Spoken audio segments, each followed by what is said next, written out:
नमस्कार सांग मैंने आपण मानु समस्त मो स्टोरी चैनल स्वागत। चलतु कहानी शुणा मितलो कथार गोटे केचिर भाग 24 पूर्व भाग जदि शुणी ना जल्दी जल्दी शुणी नियंतु। कहानी शुणी सारी सब्सक्राइब करियो केबे भूलिबेनी सांग माने। खा तुमको गोटे कथा कहिबार अछि। मो जीवनर ए दुखद पृष्ठ आज जाए कहा आगे मु केबे भी खोलिनी। तमे ही प्रथमे जहा आगे मु मो जंत्रणादायक अतीत को हृदय खोली कहली। तमे केबे भाविबनी मु तम दया अनुकंपा पाई तुमको कहली बोली। मते किए दया करू ए कथा केबे भी मु चाहिनी। मते आदौ पसंद भी नुह। सेथिपाई आज जाए ए दुख कोठरीर चाबी केबे खोलिनी। किंतु प्रथम दिनरू काहेकि केजाणी तमे मते अन्य मानकठू खूब अलगा लागिल। तम भितरे गोटिए स्नेही मन मु देखिथिली से दिन। तमे जेबे मो क्षताक्त गोड़ आंगुठी रुमाल बांधिथिल मते मो मामाकर स्नेही स्पर्शर अनुभव होइतिला। बहुत थर भाबिछि काहेकि काहेकि एमिति, किंतु काहेकिर किछि भी माने नाही। मामा गला दिनु मु संपूर्ण निसंग। चारिपटे समस्ते घेरी रहिथिले भी मो मन हृदय एकबार एकुटिया। काहाकू कहि पारेनी कथा। निज भितरे खाली शून्यताकू चापी धरी बंचिछि सिना। जो दिन मामा कथा मने पड़े समस्तक अलक्ष्य बाथरूम रे लुह दुई टोपा गड़ेई देई निजकू सांत्वना दिए। केबे केबे मामा आसंती मो स्वप्न रे। केबे मो दुखरे कांदंती तो केबे खुशी रे मुंड आउसी देई पुणी निद भांगिबा पूर्वरु कुआडे गायब हो जाती। लेखा सत कहूची आज जाए मु काहाकू नहीं एमिति केबे अनुभव करिनी। केते झियो पुओ मो जीवन परिधि भितर को आसीबाकू चाहती हेले मु काहाकू आज जाए से अधिकार देनी। ए दुनियाटा खूब स्वार्थपर लेखा। बिना मतलब रे केही किछि करेनी। मु जानिनी तमे मो विषय कौन भाव। भल मंद किछि भी हेई पारे हेले मु लेखा मो जीवन पथरे तम परी साथीटिए चाहे जी कि मो सुख दुखर साथीटिए हेब। खूब आपणार हेब। स्नेह प्रेम अजाड़ी देव ठीक मो मामा परी। एते भल कॉलेज छाड़ी एठी पढ़ेबार बोधे भगवान को एई प्रच्छन्न उद्देश्य थिला। भगवान एते निष्ठुर नुहंती बोली समस्ते कहती। मु भी आज सेया भाबुची। सेई प्रथम दिनर प्रथम साक्षात रे मु तुमको भल पाई बसिची। मु निजे भी जानिनी। आज जाए निजकू से सबुरु दूर रहिथिबा मनटी तम पाखरे केतेबेले हारीगला। तम परी स्नेही उदार मनटी मते दरकार। तम परी साथीटिए चला रास्ता रे सबु दिन पाई मु चाहे। लेखा तमको मु खूब भल पाए। निजठू भी अधिक भल पाए। लेखा मो चला पथरे सबुदिन पाई साथीटिए हेब कि? ते जल्दी किछि कहिबनी। भाभी चिंती तुमर उत्तर देब। गोटे सप्ताह पर निश्चय कहब। हाँ ए सबु चक्कर रे पढ़ारू ध्यान हटेइब नाही। किंतु उत्तर देब निश्चय। एते बड़ चिट्ठी लेखि बहुत बोर कली ना। हऊ तुम उत्तर अपेक्षारे रहिली। इति तुमर पवन। स्नेहा चिट्ठीटी संपूर्ण करी सारी लेखा मुह को अनेइला। शेषर जे एमिति गोटे प्रश्नर उत्तर पवन ताठारू चाहिब बोली से केबे भी भाभी नथिला। पवन दुख भितरे लेखा आउ स्नेहा डूबी जाइथिले। सेमाने अनुभव करुथिले जेमिति पवन दुख तांक आखि आगरे घटुछि। हठात शेष भागरे पवन प्रश्न सेमानंकु पवन दुनियारू पुणी फेरई आनला आजिर दुनियाकू, आजिर वर्तमान समय को। लेखा को चुप थिबा देखी स्नेहा कहिला तमे खूब लकी सांग। पवन परी पिला तुमको भल पाउछि। जहा पछरे कॉलेज सबु झियो पागल से किंतु तुमको चाहे। स्नेहा भगवान बहुत निष्ठुर। काहेकि एमिति कहूच पचारला स्नेहा। पवन बहुत भल पिला। जीवन रे से सबुठू मूल्यवान संपर्क हरैछि। किंतु मो ठारू से जहा आशा करूछंती से केबे पाइबेनी। भगवान काहेकि एमिति कले। मो माध्यम रे काहेकि तांक मनरे एमिति एक आशा जगई देले। स्नेहा खूब आश्चर्यर सह एक प्रश्निला आखिरे लेखा को अनेइला। जो स्नेही मन को से मो भितरे देखिछंती से मन तो आउ कहा पाई दिन राति झुरी मरुछि। माने हाँ स्नेहा मु जानिनी केबेठू केते वर्ष बयसरू से मो मन भितरे राजुती करुछि। तमे मते केते थर पचारिछ मु काहेकि बेले बेले दुखी रहे बोली। सेई कारण रंजन मो क्लासमेट गोटिए गाँरे घर। ता आखिरे मु मो पाई स्नेह भल पाइबा शासन सबु किछि देखे। से पाखरे थिले गाँ घर स्कूल सबु खूब भल लागे। ଏଠି ନାହିଁ ସେ ତା'ର ଅଭାବ ଖୁବ୍ ଅନୁଭବ କରେ ମୁଁ। ସ୍ନେହା ଲେଖାକୁ ଏଥର ହସ ହସ ହୋଇ ଅନେଇ କହିଲା, ଛୁପା ରୁସ୍ତମ ଅଛ। ଆଉ ତାପରେ କୁହ ସାଙ୍ଗ, କ'ଣ କହିବି? ଆମ ନୋକଝୋକ କାହାଣୀ ସବୁ ଶୁଣିଲେ ତମେ ବି ହସିବ। ଲେଖା ରଞ୍ଜନ ଆଉ ତା ଭିତରେ ଥିବା ସବୁ ମଧୁର ସମ୍ପର୍କର ଇତିବୃତ୍ତି ସ୍ନେହା ଆଗରେ କହିଗଲା। ଆରେ ସାଙ୍ଗ, ସୋ ରୋମାଣ୍ଟିକ। ସବୁଠୁ ରୋମାଣ୍ଟିକ। ନଦୀରେ ତମେ ପଡ଼ିଯିବା ଆଉ ସେ ତମକୁ ଉଠାଇବା। ଆଉ ରାତିରେ ତମେ ଏକୁଟିଆ ମେଲଣ ପଡ଼ିଆରୁ ଫେରୁଥିବା ବେଳେ ପଛରୁ ତୁମ ହାତ ଧରିବା। ସୋ ରୋମାଣ୍ଟିକ ୟାର। ରୋମାଣ୍ଟିକ ନା ଛେନାଗୁଡ଼। ଆଜି ଯାଏଁ କିନ୍ତୁ ସେ ମୋତେ ତା ମନ କଥା କେବେ କହିନି। କେତେ ଥର ପଚାରିଛି ଆଉ କିଛି କହିବୁ? ହସି ଦେଇ କହିବ, ଆଉ କିଛି ରହିଗଲା କି? ସ୍ନେହା କହିଲା, ସାଙ୍ଗ, ତମେ ଯେତିକି କହିଲ ସେଇଠୁ ବୁଝୁଛି ସେ ତମକୁ ଖୁବ୍ ଭଲ ପାଏ।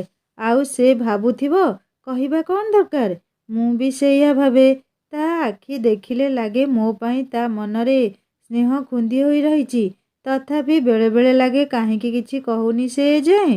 ସ୍ନେହା ଜାଣିଛ, ସେ ମୁଁ ଏକା କ୍ଲାସର। ହଁ, ଏମିତିରେ ସେ ବର୍ଷେ ବଡ଼ ମୋ ଠାରୁ, କିନ୍ତୁ ମୋତେ ସେ ଛୋଟ ପିଲା ଭାବେ। ସାଙ୍ଗ, ତମ ହିରୋ ବହୁତ ସମଝଦାର ତ? ହଁ, ସମଝଦାର ବୋଲି ମୁଣ୍ଡରେ ଏଯାଏଁ ଖଣ୍ଡିଆ ଧରି ବୁଲୁଛି ସେ। ତରଭୁଜ ଚୋରି କଥା କହିଲି ନା, ସେଇଟା ତମ ପାଇଁ ଏକଦମ 100% ଭଲ ପାଇବା। ଲେଖା ସ୍ନେହାକୁ ରଞ୍ଜନ ବିଷୟରେ କହୁ କହୁ ପବନ କଥା ଭୁଲିଗଲା। ପୁଣି ମନରେ ତାକୁ ଉତ୍ତର ଦେବା କଥା ଭାବି ଖୁବ୍ ବ୍ୟସ୍ତ ହୋଇ ପଡ଼ିଲା ସେ। କି ଉତ୍ତର ଦେବି ମୁଁ ତାଙ୍କୁ ଗୋଟିଏ ସପ୍ତାହ ପରେ? ସ୍ନେହାର ମନ ଭିତରେ ଏବେ ରଞ୍ଜନ ଆଉ ଲେଖାର କଥା ଖାଲି ଉବୁଟୁବୁ ହେଉଛନ୍ତି। ସେ କହିଲା, ସେ କଥା ପରେ ମ, ତମ ହିରୋ କଥା କୁହ ଆଗ। ଆଉ କିଛି? ଆଉ କ'ଣ କହିବି ଯେ ସେ ନିଜକୁ ବହୁତ ବଡ଼ ପିଲା ଆଉ ମୋତେ ଭାବେ ମୁଁ ବହୁତ ଛୋଟ ପିଲା। ମୋର କିଛି ବୁଦ୍ଧି ନାହିଁ। ଯେବେ ଏଇଠି ପଢ଼ିବାକୁ ଆସିଲି କହିଲା, ଅଯଥା କାହା କଥାରେ ମୁଣ୍ଡ ପୂରେଇବୁନି ଲେଖା। ଜଗି ରଖି କାମ କରୁଥିବୁ। ତୁମେ କୁହ ସାଙ୍ଗ, ମୁଁ କ'ଣ ଏତେ ନିର୍ବୁଦ୍ଧିଆ ହେଇଛି?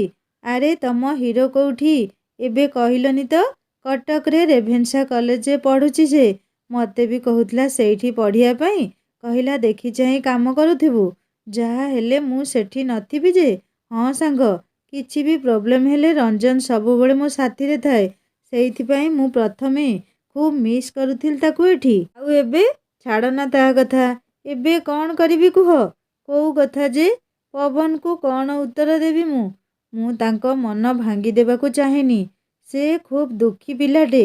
ମୁଁ ଏବେ ଯଦି ନା ଏମିତି କିଛି କହେ ତାଙ୍କ ମନରେ କ'ଣ ରିଆକ୍ସନ୍ ହେବ କିଏ କହିବ। ସେ ଏଠୁ ଭଲରେ ଦିଲ୍ଲୀ ଏମ୍ସରେ ମେଡ଼ିକାଲ ହେଇଯାଉ। ସେଠି ଗଲେ ସେ ମୋତେ ପଛକେ ଭୁଲିଯିବେ।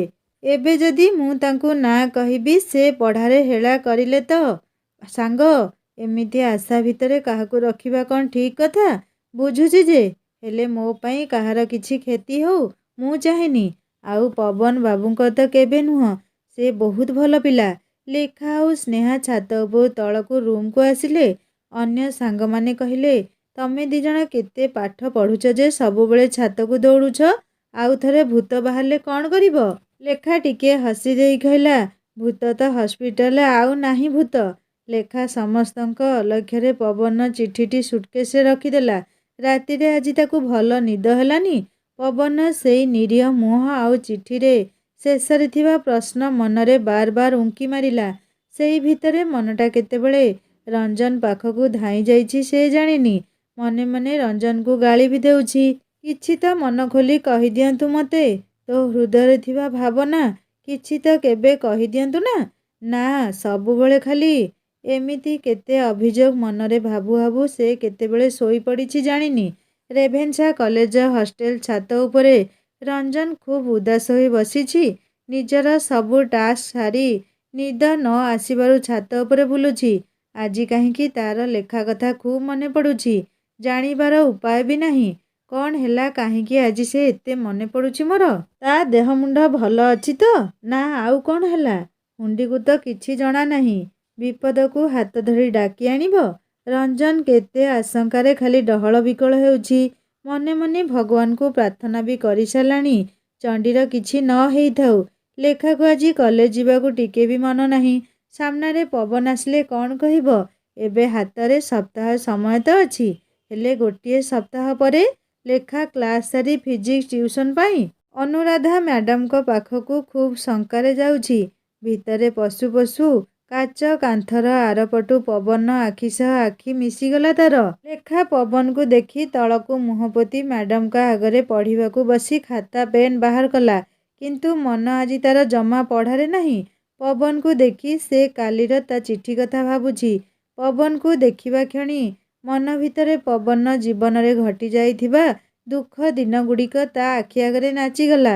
ପବନକୁ ତା ପ୍ରଶ୍ନର ଉତ୍ତର ଦେବାକୁ ପଡ଼ିବ ଭାବିଲା ବେଳକୁ ଲେଖାର ମନଟା କ'ଣ ଦୁଃଖରେ ଭାଙ୍ଗି ଯାଉଛି। ସେ କ'ଣ କରିବ? ପବନକୁ ଦୁଃଖ ଦେବାକୁ ସେ ଚାହୁଁନି କି ତାର ଉତ୍ତର ବି ପବନର ଇଚ୍ଛା ମୁତାବକ ସେ ଦେଇପାରିବନି। ମ୍ୟାଡ଼ାମ ପଢ଼ାଉ ପଢ଼ାଉ କ'ଣ ଗୋଟେ ପ୍ରଶ୍ନ ପଚାରିଲେ ଲେଖାକୁ। ସେ ତ ଅନ୍ୟମନସ୍କ ଥିଲା। ସମ୍ପୂର୍ଣ୍ଣ ଅଲଗା ଉତ୍ତର ଦେଲା। ମ୍ୟାଡ଼ାମ ପଚାରିଲେ, କ'ଣ ହେଇଛି ଆଜି ତମର? ପଢ଼ା କୋଉଠି, ତମେ କୋଉଠି? ହଉ, ଆଜି ଯଦି ମନ ନାହିଁ ତାହେଲେ ଯାଅ, ଆଜି ରେଷ୍ଟ କର, କାଲି ପଢ଼େଇବି। ଲେଖା ସେଇଆ ଚାହୁଁଥିଲେ ବି ସୌଜନ୍ୟ ଦୃଷ୍ଟିରୁ କହିଲା, ନାଇଁ ମ୍ୟାଡ଼ାମ, ପଢ଼ାନ୍ତୁ ଆପଣ। ମ୍ୟାଡ଼ାମ ଆଉ 2 ପେଜ ବଢ଼େଇ କହିଲେ, ଆଜି ଏତିକି ଥାଉ। ଲେଖା ଲାବ୍ରୁ ବାହାରିବା ଆଗରୁ ଆଉଥରେ ପବନ ଆଡ଼କୁ ଅନେଇ ଦେଖିଲା। ପୁଣି ଥରେ ପବନ ଆଖି ସାଥିରେ ତାର ଆଖି ମିଶିଗଲା। ଲେଖା ପୁଣି ଅନ୍ୟ ଆଡ଼େ ନଜର ବୁଲେଇ ଲାବ୍ରୁ ବାହାରିବାକୁ ଲାଗିଲା। ପଛକୁ ବୁଲି ବୁଲି ଦେଖୁଥାଏ ପବନ ତା ପଛରେ ଆସୁନାହିଁ ତ? ନା, ସେ ଆସୁନଥିଲା।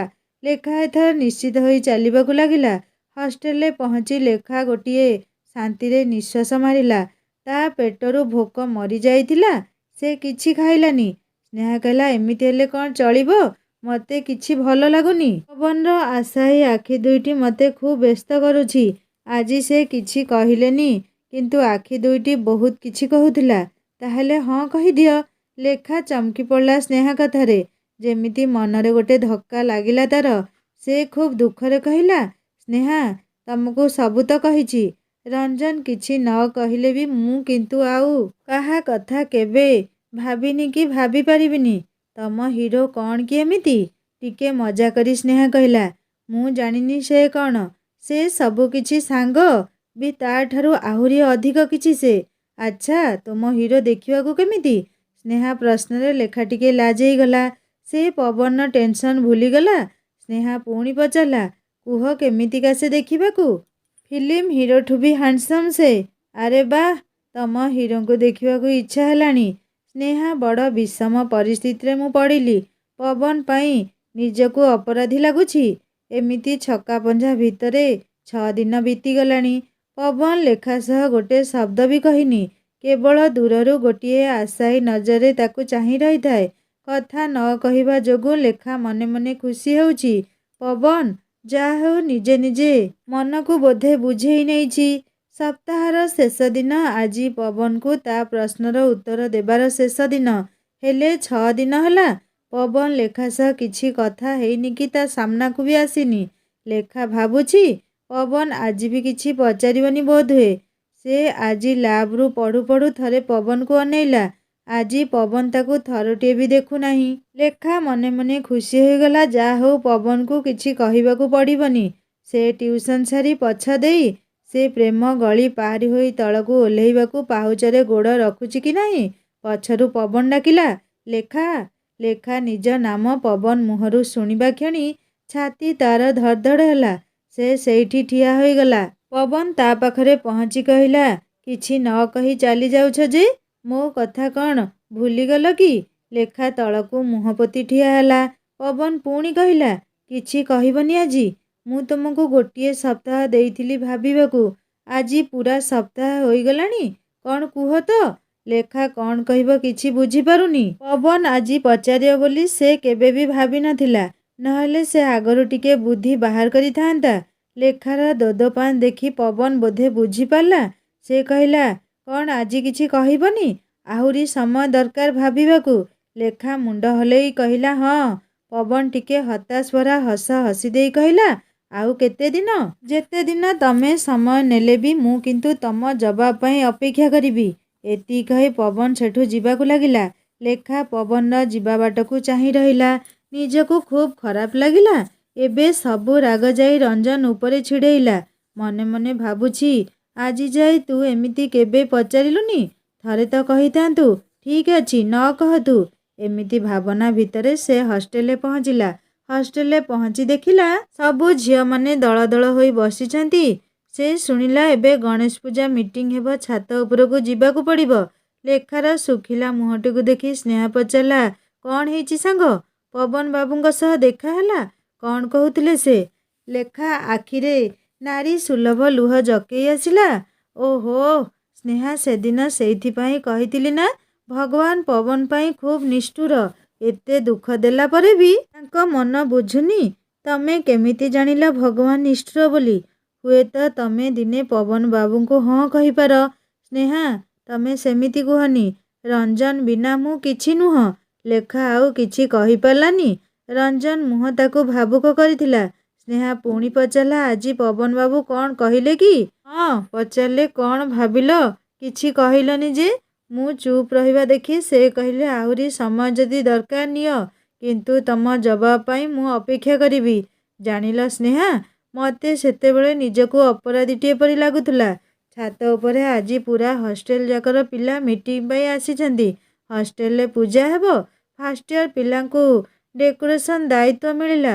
ଗେଟ୍ ପାଖରୁ ପୂଜା ରୁମ୍ ପର୍ଯ୍ୟନ୍ତ ସୁନ୍ଦର ଭାବରେ ସଜେଇବା, ଠାକୁରଙ୍କ ପାଇଁ ଫୁଲମାଳ, ଆଗରେ ୱେଲକମ୍ ଲେଖିବା ଆଦି କାମ ଲେଖା ରୁମ୍ ପିଲାଙ୍କୁ ଦିଆଗଲା।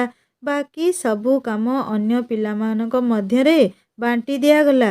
ଗଣେଶ ପୂଜାର କାମ ବାଣ୍ଟ ଭିତରେ ଲେଖାର ମନଟା ସ୍କୁଲ ଶେଷ ବର୍ଷର ଗଣେଶ ପୂଜା ସ୍ମୃତିରେ ଟିକେ ବୁଲି ଆସିଲା। ଭୋଗ କାଟୁ କାଟୁ ପନିକିରେ ଆଙ୍ଗୁଳି କଟି ଯାଇଥିଲା, ଆଉ ରକ୍ତ ଝରଝର ବହିବାରେ ଲାଗିଲା। ରଞ୍ଜନ ସେଇଠି କ'ଣ କରୁଥିଲା ବୋଧେ। ସେ ଲେଖାର ଆଙ୍ଗୁଳି କାଟିବା ଦେଖି ଆଉ ସମ୍ଭାଳି ପାରିଲାନି। ପାଣିରେ ଆଙ୍ଗୁଳିକୁ ଧୋଇ ରୁମାଲ ବାନ୍ଧି ଦେଇଥିଲା, ଆଉ ଲେଖାକୁ ଗାଳି ବି ଦେଇଥିଲା। କହିଲା, ତୋତେ କାଟି ଆସୁନି ତ କ'ଣ ପାଇଁ ବୀର ପରି ବସିଥିଲୁ ଭୋଗ କାଟିବାକୁ? ଲେଖାର ଆଜି ପୂଜା ମିଟିଂରେ ସେଇ କଥା ବାହାନାରେ ରଞ୍ଜନ ଖୁବ୍ ମନେ ପଡ଼ୁଛି। ଆଉ 5 ଦିନ ରହିଲା ପୂଜାକୁ। ପ୍ରତି ଗଣେଶ ପୂଜା ଆଉ ସରସ୍ୱତୀ ପୂଜାରେ ନୂଆ ଡ୍ରେସ୍ ନହେଲେ ନ ହୁଏ। ଏଠି ତାକୁ କିଏ ଆଣିଦେବ? ଘରୁ ଏତେ ହଳ ଡ୍ରେସ୍ ଆଣିଛି, ସବୁଗୁଡ଼ା ନୂଆ, କିନ୍ତୁ ପୂଜା ପାଇଁ କିଣିବା ଗୋଟେ ଖୁସି। ଆଜି ରବିବାର, ପୂଜା ମାର୍କେଟିଂ ପାଇଁ ମ୍ୟାଡମ୍ ପିଲାଙ୍କୁ ବାହାରକୁ ଯିବା ପାଇଁ ପରମିଶନ ଦେଇଛନ୍ତି। ସ୍ନେହା ଲେଖା ଡ୍ରେସ୍ କିଣିବା ପାଇଁ ହଷ୍ଟେଲରୁ ମାର୍କେଟ ଆଡ଼େ ବାହାରିଲେ। ଦୂରରୁ ସେଇ କମେଣ୍ଟ ଗ୍ୟାଙ୍ଗକୁ ଦେଖି ଲେଖା କହିଲା, ସ୍ନେହା ଆଗରେ ଦେଖ। ହଁ ମ, ମଦନ ଆଉ ତା ଦଳ। ଏତିକି କହି ସ୍ନେହା ଫିକ୍ କରି ହସିଦେଲା। ଦୁଇ ଜଣ ଯେତେବେଳେ ସେମାନଙ୍କୁ ପାର ହେଇ ଯିବାକୁ ଲାଗିଲେ, ଆରମ୍ଭ ହୋଇଗଲା ସେମାନଙ୍କର କମେଣ୍ଟ। ଆରେ ମଦନ, ଆଜି କ'ଣ ଭାଉଜର ସଖୀ ସହେଲି କେହି ନାହାନ୍ତି? ଏତିକି କହି ସେ ବଦମାସ ଲେଖା ଆଉ ସ୍ନେହା ଆଗକୁ ଚାଲି ଆସିଲା। ତମେ ଦୁଇ ଜଣ କୁଆଡ଼େ ଯାଉଛ? ଆଜି ତ ଟ୍ୟୁସନ୍ ନାହିଁ। ଲେଖା ଏକଦମ ଡରି ଛାନିଆ। ସ୍ନେହା କହିଲା, ଆମେ ଯୁଆଡ଼େ ଗଲୁ ତମର କ'ଣ ଯାଉଛି? ତମେ କ'ଣ ଆମ ଗାର୍ଡିଆନ କି? ଲେଖା ସ୍ନେହାର ହାତ ଧରି ଟାଣି ଟାଣି ନେଇଗଲା। ମଦନା, ତୋ ଭାଉଜଟା କେତେ ସୁଧାରରେ। ଦେଖେ, ଚୁଁ ବି କଲାନି। ଦୁଇ ଜଣ ଯାକ ଆଉ କିଛି ନ କହି ରାସ୍ତା କାଟି ଯିବାକୁ ଲାଗିଲେ। କିଛି ଦୂର ଯିବା ପରେ ଲେଖା କହିଲା, ମୋର ତ ଅବସ୍ଥା ଆଜି ଖୁବ୍ ଖରାପ ହୋଇଯାଇଥିଲା। ସେ ଛତରାଙ୍କୁ ଯେତେ ଡରିବ ସେ ସେତେ ଡରେଇବେ। ଛାଡ଼ ସେ ବାତଡ଼ା ଡହରାଙ୍କ କଥା। ଦୁଇ ଜଣ ଯାକ ବାରିପଦାର ଗୋଟେ ଭଲ କପଡ଼ା ଦୋକାନ ବାସୁଦେବ ଷ୍ଟୋରରେ ପଶିଲେ।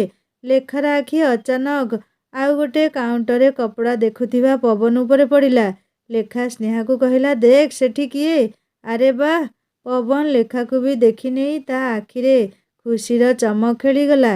ସେ ଏମାନଙ୍କ ପାଖକୁ ଆସି ପଚାରିଲା, କ୍ୟା ପୂଜା କେ ଲିଏ ଡ୍ରେସ୍? ହଁ, ଛୋଟିଆ ଉତ୍ତରଟିଏ ଦେଲା ଲେଖା। ଆପଣ ନିଜ ପାଇଁ କିଣିଲେ କି ନାହିଁ? ମୁଁ କ'ଣ ଆଉ ଛୋଟ ପିଲା ହେଇଛି? ଲେଖା କହିଲା, ଆପଣ 2 ବର୍ଷ ଆମଠାରୁ ବଡ଼, ସେଥିପାଇଁ ଆପଣ ବଡ଼ ହୋଇଗଲେ। ଆଉ ଆମେ 2 ବର୍ଷ ଆପଣଠୁ ଛୋଟ ବୋଲି ସେଥିପାଇଁ ଆମେ ଛୋଟ ପିଲା ହୋଇଗଲୁ। ପବନ ଲେଖାକୁ ଏକ ପ୍ରେମଭରା ନଜରରେ ଚାହିଁ ରହିଲା। ଲେଖା ଜାଣିବାରେ ସେମିତି ତ ପବନ କେହି ନାହିଁ ଏଠି। ସେ ପୁଣି ପୁଅ ପିଲା ଡ୍ରେସ୍ କାହା ପାଇଁ କିଣିଲା? ଲେଖା ପଚାରିଲା, ଆପଣ ସେ ଡ୍ରେସ୍ କାହା ପାଇଁ ନେଉଛନ୍ତି କହିଲେନି ତ? ଏମିତି ଜଣକ ପାଇଁ ପରେ କହିବି। ଲେଖା ପୁଣି କହିଲା, ନିଜ ପାଇଁ ବି ଏବେ ନିଅନ୍ତୁ ନା। ପବନ ଲେଖାର କଥାରୁ ଆତ୍ମୀୟତାର ଏକ ବାସ୍ନା ଅନୁଭବ କରିପାରୁଥିଲା। ସେ କହିଲା, ନାଇଁ ଦରକାର ନାହିଁ। ଲେଖା କହିଲା, ନାଇଁ ନାଇଁ, ଆମେ ଦୁଇ ଜଣ ଯୋଉଟା ବାଛିଦେବୁ ସେଇଟା ନେବାକୁ ପଡ଼ିବ ଆପଣଙ୍କୁ। ପବନ ଲେଖାର ଏମିତି ଆତ୍ମୀୟତା ଭରା କଥାରେ ଖୁବ୍ ଆମୋଦିତ ହେଉଥିଲା। ତା ମନରେ ଅନେକ ଦିନରୁ ମରିଯାଇଥିବା ସୁଖ ସ୍ୱପ୍ନର ଗଛଟି ଯେମିତି ପୁଣି ଥରେ ନବପଲ୍ଲବରେ ପଲ୍ଲବିତ ହେଉଛି। ସେ ଆଉ ପ୍ରତିବାଦ ନ କରି କହିଲା, ଠିକ୍ ଅଛି, ବାଛିଦିଅ ତାହେଲେ। ତମେ କହୁଛ ତ ନେଇନେବି। ଲେଖା ଗୋଟେ ଭଲ ବ୍ଲୁ ରଙ୍ଗର ସାର୍ଟ ସିଲେକ୍ଟ କରି କହିଲା, ଏଇଟା ନିଅନ୍ତୁ, ଆପଣଙ୍କୁ ଖୁବ୍ ଭଲ ମାନିବ। ପବନ ସାର୍ଟ ଦେଖି କହିଲା, ବାଃ, ଖୁବ୍ ସୁନ୍ଦର। ତମ ଚଏସ୍ ଖୁବ୍ ଭଲ। ବ୍ଲୁ କଲର ମୋର ବି ବହୁତ ପସନ୍ଦ। ମାର୍କେଟିଂ କରି ଜଲ୍ଦି ଜଲ୍ଦି ଫେରିବାକୁ ଲେଖା ସ୍ନେହାକୁ ଇସାରା କଲା। ତାରେ ସେଇ କମେଣ୍ଟ ମାରିବା ଗାଁ ବସିଥିଲେ। ପୁଣି କ'ଣ କ'ଣ କହିବେ ଜଣା ନାହିଁ। ପବନ ଦୁଇ ଜଣଙ୍କ ଠାରରେ କଥା ଦେଖି ପଚାରିଲା, କ'ଣ ଅସୁବିଧା ଅଛି କୁହ। ନା ନା, ସେମିତି କିଛି ନୁହଁ ଯେ। ରାସ୍ତାରେ ବଦମାସ ଦଳେ ବସିଛନ୍ତି କମେଣ୍ଟ ପାସ୍ କରିବାକୁ, କହିଲା ସ୍ନେହା। ଆମେ ଆସୁଛୁ ତାହେଲେ। ଦୁଇ ଜଣ ଯାକ ଦୋକାନରୁ ବାହାରି ଅଲଗା ରାସ୍ତାରେ ହଷ୍ଟେଲ ଫେରିବାକୁ ଲାଗିଲେ। ପବନ ନିଜର କିଣିଥିବା ସାର୍ଟକୁ ଥରେ ଦେଖି ସେମାନଙ୍କ ଫେରିଯିବା ରାସ୍ତାକୁ ଦେଖୁଥିଲା। କାଲି ପୂଜା ଥିଲା, ତେଣୁ ଆଜି ସନ୍ଧ୍ୟାରେ ଲେଖା ରୁମ୍ର ପିଲାମାନେ କଲର ପେପର କାଟି କୁର୍ତ୍ତୀ ଡେକୋରେସନ୍ ପାଇଁ ସବୁ ରେଡି କଲେ। ରୁମ୍ରୁ ବାହାର ଯାଏଁ ସଜା କାମ ବି ସାରିଦେଲେ। କାଲି ପାଇଁ କେବଳ ସାମ୍ନାରେ ୱେଲକମ୍ ଲେଖାଟି ଉପରେ ଲଗେଇବାର ଯାହା ବାକି ଥିଲା। ୱେଲକମ୍ ବୋର୍ଡ ବି ରେଡି। ଭୋର ଭୋର ପିଲା ସବୁ ଗାଧୁଆ ମୁଣ୍ଡ ଧୁଆ ସାରି ପୂଜା ସଜବାଜ ଯାହା ବାକି ଅଛି ତାକୁ ପୂରା କରିବାରେ ଲାଗିଲେ। ନନା 10ଟାରେ ଆସିବେ, ତେଣୁ ତା ପୂର୍ବରୁ ସବୁ ରେଡି କରି ରଖିବା ପାଇଁ ବଡ଼ ପିଲାମାନେ ଲାଗିଗଲେ। ଲେଖା ଆଉ ତା ରୁମ୍ ପିଲା ୱେଲକମ୍ ଲେଖାଯାଇଥିବା ବୋର୍ଡଟି ନେଇ ବାହାରକୁ ଆସିଲେ ଗେଟ୍ ଉପରେ ଲଗେଇବାକୁ। ହେଲେ ଏ କ'ଣ, ଗେଟ୍ ଉପରେ? ସମସ୍ତଙ୍କ ହୋସ ଉଡ଼ିବା ଉପରେ। ଛି, କିଏ ଏ କାମ କଲା କେଜାଣି? ଯୋଉଠି ବୋର୍ଡଟି ରହିବା କଥା ସେଇଠି ଗୋଟେ ମଲା କୁକୁରକୁ ଚାରି ଗୋଡ଼କୁ ଚାରି କଣ୍ଟାରେ ବାନ୍ଧି ବୋର୍ଡ ପରି ଟଙ୍ଗା ଯାଇଛି। ଏ ଦୃଶ୍ୟ ଦେଖି ଲେଖା ଆଉ ତା ସାଙ୍ଗମାନଙ୍କର ହୋସ ଯେମିତି ଉଡ଼ିଯିବ। ଗେଟ୍ ଉପରେ ଚଢ଼ି କୁକୁରକୁ କିଏ ଏମିତି ଟାଙ୍ଗି ଦେଇଗଲା। ସାଙ୍ଗେ ସାଙ୍ଗେ ବଡ଼ ଅପାମାନଙ୍କୁ ଡକାଗଲା। ସେମାନେ ଦେଖି କହିଲେ, ଆରେ ସେଇ ବଦମାସ ଗ୍ୟାଙ୍ଗ ଯୋଉମାନେ କମେଣ୍ଟ ମାରନ୍ତି ମ, ସେଇମାନଙ୍କର ଏଇଆ କାମ। କିଛି ନାହିଁ, ୱାଚମ୍ୟାନକୁ କହିଲେ କାଢ଼ିଦେବ, ଆଉ ସେ ଜାଗା ଟିକେ ସଫା କରିଦେଲେ ବୋର୍ଡଟି ଲଗେଇଦେବେ। ଲେଖା ମନରେ ସେ କମେଣ୍ଟ ଗ୍ୟାଙ୍ଗ ପ୍ରତି ଯେତିକି ରାଗ ଥିଲା, ଏବେ ସେ ଅପାଙ୍କର କଥା ଶୁଣି ମନରେ ଘୃଣା ଜାତ ହେଲା। ଲେଖା ଭାବୁଛି, ସେମାନେ କ'ଣ ଏଇ କାମ କରିବାକୁ ବୁଲା କୁକୁରଟିକୁ ମାରିଲେ, ନା ମଲା କୁକୁର କୋଉଠୁ ଉଠେଇ ଆଣି ଏ କାମ କଲେ? ଛି, କି ନୃଶଂସ ଲୋକଗୁଡ଼ା। ଲେଖା ଆଉ ତା ରୁମ୍ ପିଲା ୱାଚମ୍ୟାନ ସାହାଯ୍ୟରେ ୱେଲକମ୍ ବୋର୍ଡ ଲଗେଇ ନିଜ ଦାୟିତ୍ୱ ସମ୍ପୂର୍ଣ୍ଣ କଲେ। ଠିକ୍ 10ଟାରେ ନନା ପୂଜା କରିବାକୁ ଆସିଲେ। 2 ଘଣ୍ଟାରେ ପୂଜା, ପୁଷ୍ପାଞ୍ଜଳି, ଆଳତି ଶେଷ। ଏବେ ପିଲା ଦଳ ଦଳ ବାହାରକୁ ବୁଲିଯିବା ପାଇଁ ବାହାରିଛନ୍ତି। ଲେଖା ରୁମ୍ ପିଲା ଯିଏ ଯାହାର ଦୋସ୍ତ ସହ ଧୀରେ ଧୀରେ ବୁଲି ବାହାରି ଗଲେଣି। ସ୍ନେହା କହିଲା, ଏ ଲେଖା, ଚାଲ ଆମେ ବି ଯିବା କୁଆଡ଼େ ବୁଲି।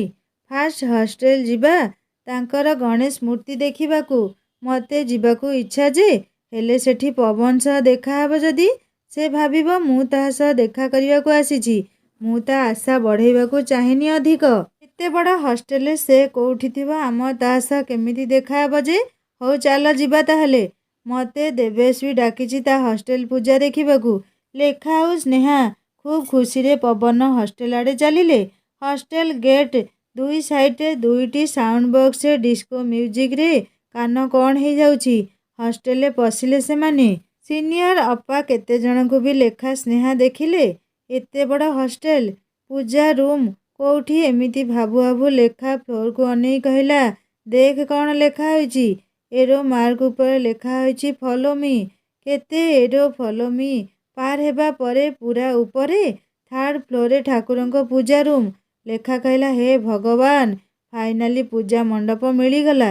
ଲେଖା ସ୍ନେହା ଠାକୁରଙ୍କୁ ମୁଣ୍ଡିଆ ମାରିସାରି ତଳକୁ ଆସିବାକୁ ବାହାରୁଛନ୍ତି, ଦେଖିଲେ ଆଗରେ ଦେବେଶ ଠିଆ ହୋଇଛି। ଆରେ ଲେଖା, ପ୍ରସାଦ ତ ନେଇକି ଯାଅ, କହିଲା ଦେବେଶ। ଲେଖା ଦେଖିଲା କାଲି ଯୋଉ ସାର୍ଟ ପବନ କିଣିଥିଲା ସେଇଟା ଦେବେଶ ପିନ୍ଧିଛି। ଲେଖା ସ୍ନେହା ଏବେ ଜାଣିଲେ ପବନ ସେଦିନ ଦେବେଶ ପାଇଁ ସାର୍ଟ କିଣିବାକୁ ଦୋକାନ ଯାଇଥିଲା। ଦେବେଶ ପୁଣି କହିଲା, ପ୍ରସାଦ ନିଅ। ପ୍ରସାଦ କ'ଣ ଗୋଟେ ଗୋଟେ ସ୍ପୁନ୍ ଚୁଡ଼ା ଘଷା।